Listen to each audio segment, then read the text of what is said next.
Well, there really is no denying it. Fallout 3 is approximately 4.5 years old and starting to show its age. But what if I told you you could take those old graphics and make them almost look brand new again? What if I told you you could add bloom, HDR, ambient inclusion, depth of field, and loads more? There really would be only one sensible conclusion to make.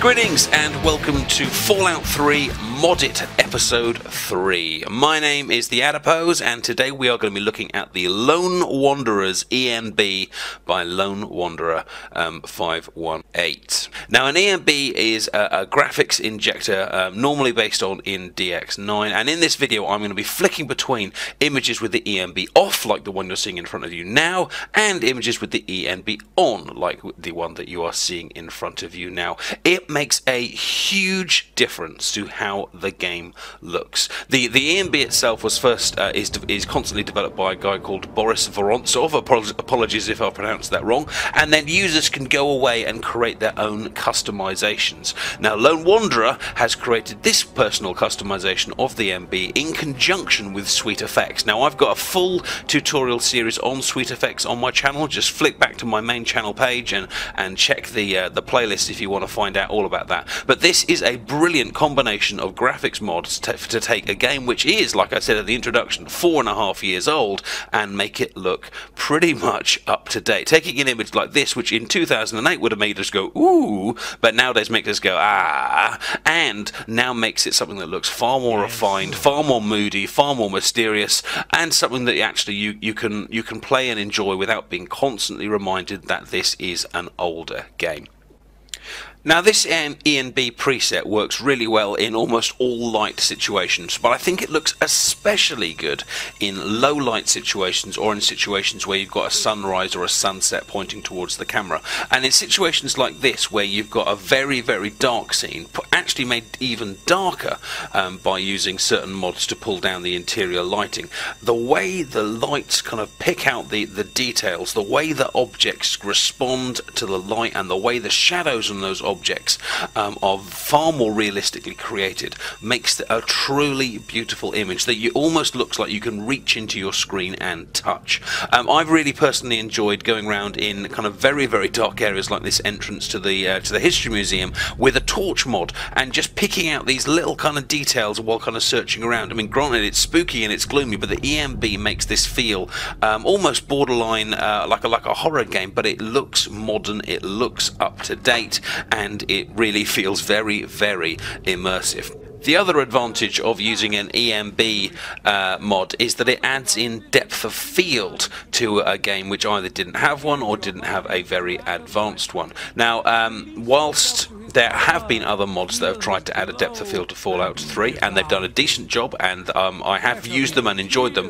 The ENB does it properly and does a good job of giving you that lovely blurred effect on close-up objects or distant objects, depending on what you're looking at. Okay, now for the bad news. Using an ENB will affect your frames per second, and I don't mean 1 or 2 frames, I mean more like kind of 10, 15 frames per second, depending on how powerful your rig is and of course depending what you are looking at the time. If there's a lot of grass, if there's a lot of shadows on the screen, if there's a lot of light sources, you could find yourself crawling a bit, so think about whether your computer can handle this. Secondly, Lone Wanderer has done a really good job of getting one setup that works in very light and very dark situations, but just sometimes during the day you might find an object which you'd expect to be able to see clearly but looks a little bit dark. But it's worth it for the benefits of the lovely shadows that you get the rest of the time. Okay, well, installation is pretty simple, but we do have a number of steps to follow, so stick with me if you can. First thing you're going to need to do is come to the Fallout Nexus where we've got Lone Wanderer's ENB page. The link, which is up here, I will put in the description. If you have a quick look down the description page, you can see some awesome pictures, screenshots, most of them by a guy called Kaldar, which show really what is possible with this ENB. There's some hints and tips for dealing with bugs down the bottom, so come and read these if you have any any issues. There's also a list of recommended mods down the bottom, and I've got most of these running. So I do, if you want the look that I had, I do recommend that you have a look at these as well. And if you're not sure how to install them, give me a shout. But what the really important bit you want to look for is right at the top, where it tells you what version of the ENB you need. Now, as of late April, we're talking at the ENB.161, but if you're watching this video in a few months' time, it may well have changed. Then you need to click the Files button, and we're going to download this one here, the top one. You will need to sign up to the Fallout Nexus if you want to download, but it is free. Unless you want to become a premium member, but you don't have to pay to sign up. And I'm just going to download that one to my desktop. Then I'm going to go to Boris's website, which is enb.dev.com. I'll show you the route I took to get to the right file. This is Boris's website. He made the ENB initially. I'm just going to click News Page at the bottom. There's a downloads link on the left, there it is, and we've also got then this list of all of the games that ENB is available for down the bottom here. And of course we are interested in Fallout 3 and New Vegas, so I'm going to click that. And then we've got all the different versions available to us, and remember we wanted the .161 for now, so I'm going to click that one. And then this is the download symbol here, this kind of slightly weird arrow. Click there, and I'll get the option to save that file to my desktop. And then we can close the browser, because that's all both of the files that we needed. Here they are. And we need to go to our Fallout directory. Now, if you have the Steam version of Fallout, then you need to go find your Steam folder, Steam Apps Common. But of course, if you don't have the Steam version of Fallout, then you'll need to just find out where your installation directory is. But either way, you want to find the folder that has got fallout3.exe in it. That is the right folder we need to be in. Now, from Boris's file, the ENB series zip file, we only want one file. Don't unzip the whole thing. We just want to grab one little file out of it. You want to go into the folder called wrapper version, and you want to find this file here that says d3d9.dll. That's the only one you want, and you're going to drag that out and you're going to drop that into your Fallout directory. Now mine is going to say, do you want to overwrite, because I've actually already got this installed, of course. Yours might just drop in unless you've got some other alternative version of ENB installed in there. But either way, we need to get that in there. Then we need to come into the Lone Wanderers file. Now, he's got a little folder initially in the zip, and we actually need to go into that folder. You don't just drag that whole folder and dump it in there. That won't work. We need to get to where we've got the big load list of files.